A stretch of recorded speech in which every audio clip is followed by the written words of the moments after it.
Bonjour YouTube, ici Largo pour une petite vidéo sur Arkham Adventure TV. Ça fait longtemps que je n'avais pas prononcé cette phrase, au moins 15 mois, quelque chose comme ça, je n'ai pas regardé précisément. Et ben me revoilà pour une petite vidéo, on va dire une reprise de contact sans engagement, histoire de balancer, comme je l'ai fait pendant des années, une vidéo sur ce que j'apprécie. Le jeu narratif, stratégique et tactique dont Horror Arkham est l'un des plus éminents représentants. Alors ce dont je voulais vous parler aujourd'hui, avant tout, c'est ceci. J'ai kiffé sa race sur L'Éveilleur, une aventure à découvrir en solitaire. Je vous en parle d'ici quelques instants. Mais avant, on va quand même, on va dire, écluser certains sujets. Et puis, le sujet, c'est ceci. Donc, on va en parler 2 secondes, puisque quelques petites explications sont sans doute nécessaires. Ça sera juste après le générique.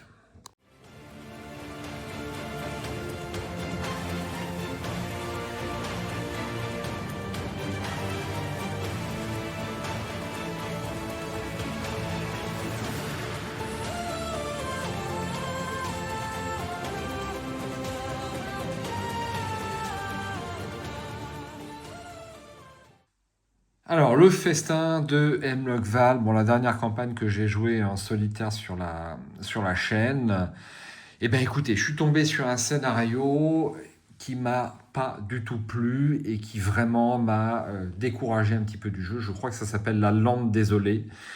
Donc, je suis même pas sûr, hein, pour tout vous dire, tellement j'ai détesté ce scénario. C'est un scénario où les indices retombent sur le sol, il faut revenir les chercher, il faut réinstaller des lieux. Bref, je l'ai joué une fois, j'ai fait pas mal d'erreurs. J'ai laissé le jeu installé pendant 3 mois, sans rien. 3 mois, il est resté installé sur cette table, hein, qui peut être recouvert avec des panneaux, vous le savez. Je n'ai jamais pu le reprendre. Alors, à ma décharge, c'est télescopé avec cette affaire-là, une petite galère professionnelle qui m'a demandé énormément d'énergie. Maintenant, c'est résolu et c'est réglé. Et je peux reprendre mes petites affaires de loisirs comme je l'entends, et ma foi, c'est bien agréable. Alors, ce scénario, vraiment, m'a dégoûté du jeu. Moi, je suis pour la simplicité. J'ai constaté d'ailleurs que sur la chaîne légendaire Horror Arkham JCE, eh bien, on parle de rétro gaming, on refait les anciennes campagnes qui sont beaucoup plus légères à installer. Et ça reste déjà du costaud, hein. Faut faire le deck, installer le scénario, c'est déjà pas mal. Mais là, ils prennent une voie qui pour moi, n'est pas bonne. Alors, je me suis toujours promis de revenir sur le jeu un jour ou l'autre, ça c'est clair. Un jour, je referai le festin de Hemlock Val quand j'aurai digéré, je ne sais pas quand, mais ça arrivera un jour. Et puis, tel un fétichiste, je continue d'acheter ces scénarios. Excusez, il y a un faux jour parce que la nuit n'est pas tombée. Donc, Fortune et Gloire, que je voudrais jouer peut-être pour faire une petite reprise de contact parce que ce sera beaucoup moins long qu'une campagne. Et puis, bien entendu, le dernier qui est sorti, Gala au cœur de l'hiver. Voilà, je ne sais même pas si c'est bien, j'ai rien lu dessus sur les spécialistes qui continuent d'y jouer. Alors, il y a une certaine actualité sur Horror Arkham récemment, je pense que vous l'avez constaté avec moi, il serait question de changer la formule du jeu. Je ne sais pas si je dois en parler parce que ça va m'énerver, puisque moi, un jeu où la rareté des cartes, si j'ai bien suivi, hein, où la rareté des cartes serait provoquée artificiellement par une stratégie marketing, tel un Lorcana, pardon, un Keyforge, d'ailleurs on n'entend plus parler, le Keyforge, Altered, j'ai entendu dire que pareil les ventes diminuaient drastiquement en ce moment. Bon, tout ça pour moi, je vais encore pas me faire des amis, mais c'est un peu des intracouillons. Je trouve qu'une rareté artificielle n'est vraiment pas raisonnable. C'est pour ça que je m'étais dirigé vers Horror Arkham. Alors j'ai acheté 2-3 bricoles, notamment ceci, La Cité Engloutie, et puis des nouveaux investigateurs. Voilà, je suis tombé dessus. Quand on a autant de souvenirs que moi sur Horror Arkham, eh bien forcément, on est obligé d'acheter ce qui sort. Et ça peut-être, ce que je veux dire, c'est que c'est peut-être la dernière campagne. Hein, je crois que ça a été dit sur certaines chaînes. Et écoutez, dans ces cas-là, je vais compléter ma collection. Et comme je l'ai vu à de nombreuses reprises, on a largement de quoi faire, même si ça s'arrête demain. Voilà, on a jusqu'à la retraite sans problème. Et puis, bien sûr, j'ai acheté ceci, avec encore une magnifique illustration. Alors c'est vrai que ça sent la fin quand même, avec ce Culus et cette ville envahie. Peut-être hein, que c'est la dernière boîte, mais écoutez, on a entre tous les investigateurs, toutes les campagnes, les différents modes de jeu, facile, difficile, expert et tout ce que vous voulez, moi ça me paraît tout à fait faisable. Hein. Alors, juste le pitch, je ne l'ai pas lu. Je me propose de prendre 2-3 secondes avant d'aborder les veilleurs, de le lire parce que je ne l'ai pas lu. Extension campagne. La cité engloutie. Dire qu'il ne devait s'agir que d'un petit travail. À la demande de l'antiquaire sulfureux Randall Tillinghast, qui vous a évidemment fait une proposition que vous ne pouviez pas refuser, vous et vos collègues investigateurs partez vers l'océan Pacifique Sud pour explorer la vaste cité extraterrestre de Hailey. Cependant, plus vous avancez dans vos recherches et plus les horreurs que vous découvrez vous changent à jamais. Alors qu'un sentiment d'effroi vous envahit peu à peu, vous allez devoir affronter, ainsi que toute la ville d'Arkham, une menace titanesque. Dans l'extension de campagne La Cité Engloutie, 1 à 4 joueurs endossent le rôle d'investigateurs qui partent explorer, etc., etc. On le connaît par cœur. Voilà, bah écoutez, ça m'a l'air bien sympa. Si vous pensez qu'une campagne en solitaire sur la chaîne serait quelque chose de très à propos, on m'a dit parfois que mes parties étaient plutôt appréciées pour la façon dont c'était filmé. Ben, n'hésitez pas à me faire un petit rappel, ça me fera plaisir. Et puis, je vais vous parler de ceci. Alors, Les Veilleurs, c'est quoi? C'est ce que j'appellerais un livre-jeu, un livre dont vous êtes le héros augmenté. Ça reste avant tout un livre. Si effectivement vous n'êtes pas lecteur et que les seules choses que vous lisez ce sont les légendes en sous-titres de vos vidéos TikTok, forcément que ça ne va pas vous plaire. Ou même si vous lisez une demi-page dans votre mois ainsi que votre solde de compte en banque, ça ne suffira pas non plus. Alors ne riez pas, j'en connais dans mon entourage qui sont comme ça. La lecture se perd, il faut quand même aimer lire. Alors, c'est dans l'univers d'Austérion, donc un univers que je connaissais on va dire de très loin, par quelques boîtes de jeux, mais ça me paraissait plutôt relativement, je dirais pas naïf, mais très légèrement enfantin. Et effectivement, j'ai appris qu'il pouvait y avoir des régions d'Austérion avec différentes ambiances, un peu plus noires, ou au contraire un petit peu plus légères. Vous voyez, le packaging, c'est super. On va lire un petit peu le résumé. Vous pouvez avoir un détail beaucoup plus long sur ma chaîne Livre Adventure TV pour lequel j'ai fait une aventure entière. Ça m'a pris 4 heures, mais aussi une ouverture de la boîte et une lecture des premiers paragraphes si vous ne voulez pas vous spoiler. Près de la frontière occidentale de cette sinistre région, connue sous le nom de Morneval, 2 héros émergent d'une horreur fulgineuse. Leur destination est identique et ce qui les a conduits ici revêt une origine commune. Mais leur but, aussi secret qu'intime, diffère radicalement.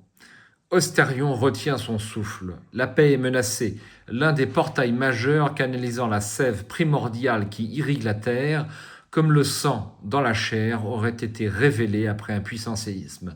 Voilà que vacille l'équilibre des temps, tandis que les événements se précipitent. À tout moment, le monde risque de plonger dans les flammes du chaos alors que ressuscitent les spectres de la guerre éternelle. Dépêchez-vous, d'autres ont déjà pris les armes et se pressent sur les routes qui mènent en Morneval. Le livre-jeu que vous tenez entre les mains va vous permettre de vivre une aventure en solitaire dans le monde imaginaire d'Austérion, un univers médiéval fantastique. Donc comme je le disais, je vais sortir un petit peu le matériel. C'est avant tout un livre qui se présente comme ceci, avec différents chapitres. C'est un livre qui fait environ 230 pages. Je vous le feuillette rapidement pour que vous puissiez constater que c'est relativement dense et qu'il y a eu un gros travail qui a été fait.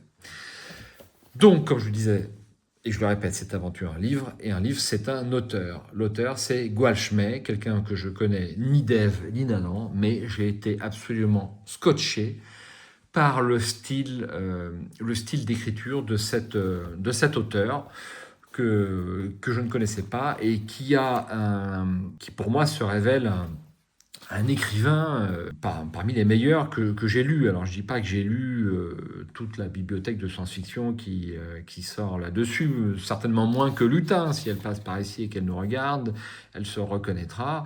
Mais j'ai néanmoins roulé ma bosse et j'ai trouvé le style narratif de cet auteur très immersif.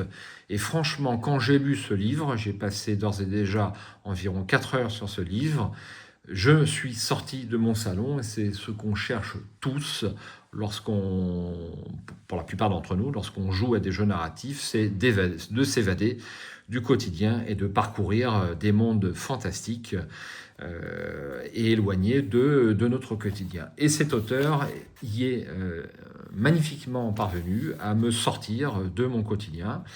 Avec, donc, vous allez pouvoir jouer 2 personnages, mais je vais continuer avec le matériel, plutôt avant de détailler le livre. Donc, nous avons eh bien, une petite carte de Morneval, effectivement, l'un des continents, l'une des contrées d'Ostarion. Et vous allez pouvoir vous rendre à certains chapitres et explorer la zone qui est indiquée. Alors, au fur et à mesure de votre exploration, d'autres zones vont apparaître, à savoir qu'il va y avoir des cartes qui vont venir se coller, alors se poser, mais si vous pouvez faire comme moi et les coller avec un petit truc spécial qui se détache facilement, et vous venez faire apparaître différents lieux que vous allez pouvoir visiter ici. Donc une carte qui est recto verso, je vous en montre qu'un petit bout, mais ça c'est l'un des lieux que vous allez pouvoir trouver sur le carte. Et puis vous avez comme ça un certain nombre de fiches. Elles sont, je trouve, assez nombreuses. Elles sont recto verso. Il y a des numéros cachés dessus. Et vraiment, ce petit ajout au livre-jeu fait vraiment la différence. Ça paraît peut-être relativement modeste, vu comme ça, mais quand au détour d'un paragraphe, on vous dit prendre la carte. Alors je vais vous montrer une qu'on a dès le début peut-être, parce que pour pas trop vous spoiler, parce que vraiment, voilà, ici, ça c'est le marchand que l'on va pouvoir trouver dès le début. Alors je crois qu'il n'y a pas de numéro caché sur cette, a priori, sur cette fiche, et c'est l'une des seules, si ce n'est la seule. Vous allez pouvoir acheter du matériel et tomber sur l'un de ces paysages au détour d'un paragraphe, et ma foi, extrêmement agréable, vous donne un sentiment immersif très très important, et j'ai vraiment énormément apprécié. Donc j'avais ce coffret Les Veilleurs dans ma ludothèque depuis pas mal de temps, et puis comme j'ai plein de trucs dans ma ludothèque que je n'ai pas fait, bien entendu, c'était dans la pile de la honte, je m'y suis attaqué un beau matin comme ça, et puis j'ai vraiment trouvé ça incroyable. Il y a un deuxième coffret qui s'affiche à l'écran, que j'ai oublié en province, que je ne peux pas jouer pour l'instant, qui est plus connu. Ça s'appelle Les âmes seules, du même auteur, que je suis impatient de jouer. Ça fait très longtemps, moi qui suis un peu blasé à mon grand âge, je suis impatient de le jouer, ça ne m'arrive jamais, pour tout vous dire. Je continue avec le matériel. Donc vous avez une petite boîte comme ça, donc, qui contient des cartes. Donc vous avez, je vais essayer de ne pas trop vous spoiler, mais enfin, allez, on va quand même vous montrer certains des monstres qui peuvent vous poursuivre. Je vais vous montrer votre figure. Donc vous allez pouvoir jouer dans ce livre-jeu ou bien Al-Kashra, qui ressemble un petit peu à un orc, hein, mais c'est un orc gentil, il veut rétablir l'ordre, ou Thrall Gaillan, qui est peut-être un peu plus sombre, et comme je vous l'ai indiqué à la lecture du résumé, ces 2 personnages ont des buts radicalement opposés. Donc une fois que vous l'avez réussi avec un personnage, ou même que vous l'avez tenté avec un personnage, vous allez pouvoir jouer l'autre personnage. Vous aurez accès à un certain nombre de paragraphes différents, une fiche de personnage totalement différente, puisque dans ce livre-jeu, eh bien, vous allez pouvoir avoir ce qu'on appelle des archétypes. Donc 2 personnages. Vous avez ici un court descriptif de Thrall Gaillan et de Al-Kashra, et ensuite vous avez le détail du système de jeu, les caractéristiques. Les règles sont simples, c'est ça que j'ai apprécié aussi. Les règles sont simples, pas simplistes. Il y a un petit peu de tactique, il y a un petit peu de stratégie dans la gestion de sa feuille de personnage, mais vraiment, c'est pas la prise de tête. Et ça, j'ai trouvé ça extrêmement agréable et reposant. Donc pour tester une caractéristique, c'est très simple, on lance un des 6, de 1 à 3 c'est raté, et de 4 à 6 c'est réussi. Bien entendu, il va y avoir plein de modificateurs de ce jet, par rapport à votre feuille de personnage, par rapport à des points d'héroïsme, peut-être que j'écorche un peu, des points d'héroïsme que vous allez pouvoir dépenser de façon à modifier la valeur de ce dé. Vous pouvez décider de modifier la valeur du dé avant de le lancer, ou au contraire, en dépensant un point après le lancer, mais vous pourrez moins le modifier si vous voulez. Je vous détaille ça de façon assez simple. Vous avez des archétypes. Alors des archétypes, voici. Pour Thrall gagnant, vous avez 3 archétypes. Maître de guerre, duelliste, rempart des titans. Pour Al-Kashra, augure, héros des ancêtres et champion du clan. Chacun a des caractéristiques différents. Vous pouvez télécharger une feuille de personnage toute faite sur le site de Architectura si ça vous intéresse. Si vous êtes un peu feignant, comme moi, j'ai téléchargé ça. Vous avez un petit équipement qui peut vous permettre de vous sauver la vie. Par exemple, avec Thrall gagnant, je crois que j'ai oublié sur ma dernière partie, une potion extatique qui me permet d'avoir un modificateur de +1 le temps d'une confrontation. J'ai trouvé les combats dans ce livre relativement tactiques. Il faut déterminer, je vais vous en montrer. Allez, des Goulvoras, c'est le début du jeu, c'est pas bien méchant.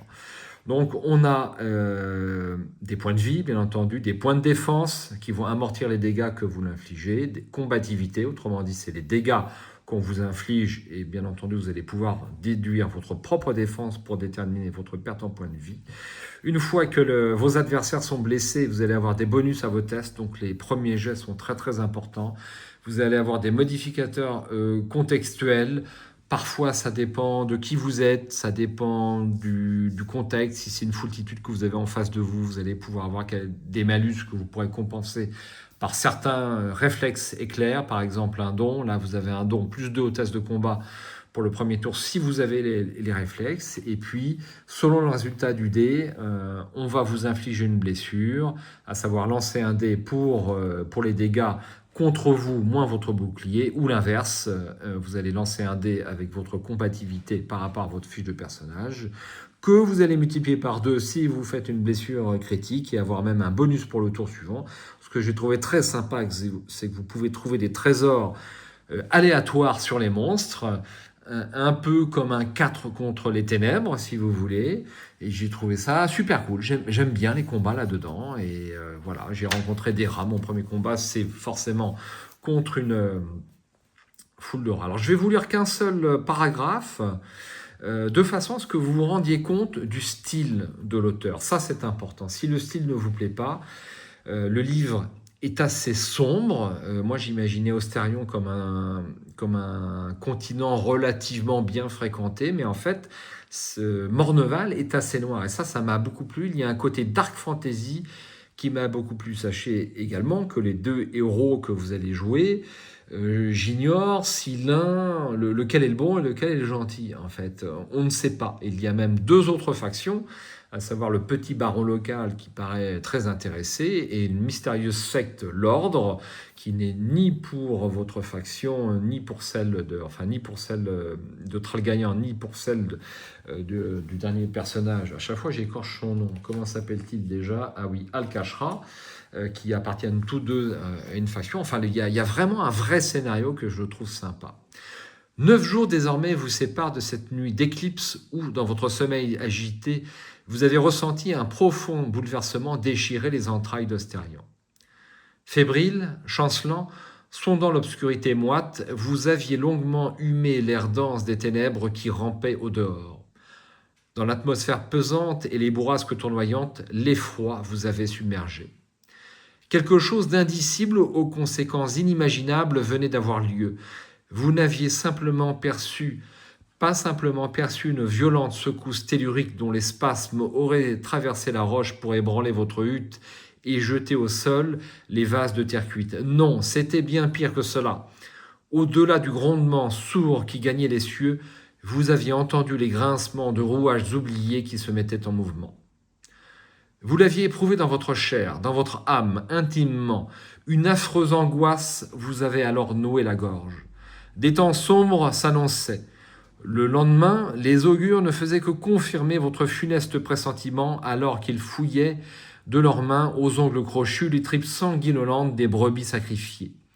Et le jour suivant, une délégation de hauts prêtres venait corroborer ces sinistres prémonitions.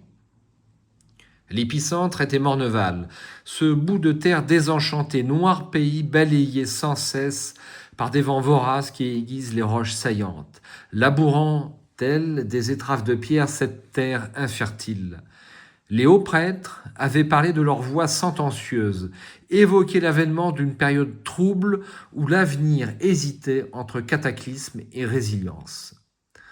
Un portail cyclopéen destiné à juguler les flux de sève était sur le point de céder. Les répercussions d'une éruption d'énergie pure et incontrôlée à la surface d'Ostérion seraient incommensurables. Rendez-vous au 1. Voilà, ça vous donne un bon aperçu du style, moi, que je trouve vraiment très très bon, de l'auteur, et je suis impatient d'avoir ses prochaines publications. Alors, que vous dire encore sur ce veilleur? C'est organisé en chapitres, comme je vous l'ai dit, et ça, c'est assez reposant. Vous terminez un petit chapitre qui peut comporter, je ne sais pas, je dis n'importe quoi, une trentaine ou une quarantaine de paragraphes. Vous stoppez votre partie, vous reprenez un peu plus tard, vous retournez à l'auberge, bien entendu, vous reposez entre deux, et puis vous continuez avec le chapitre suivant. L'histoire, l'intrigue m'a beaucoup intéressé, je ne l'ai pas terminé. Je ne suis pas encore parvenu au haut sanctuaire et je suis, pour tout vous dire, impatient de m'y remettre. Alors je vais certainement gaver les abonnés de Livre Aventure TV avec ce veilleur, mais c'est pas grave, même si je termine avec une vue, je peux vous dire que que je vais poncer ce magnifique livre. Donc encore félicitations à l'auteur. Alors, je sais ce que vous dites, je le sais. L'argot, il fait de la publicité, il est passé dans le camp obscur de la chose.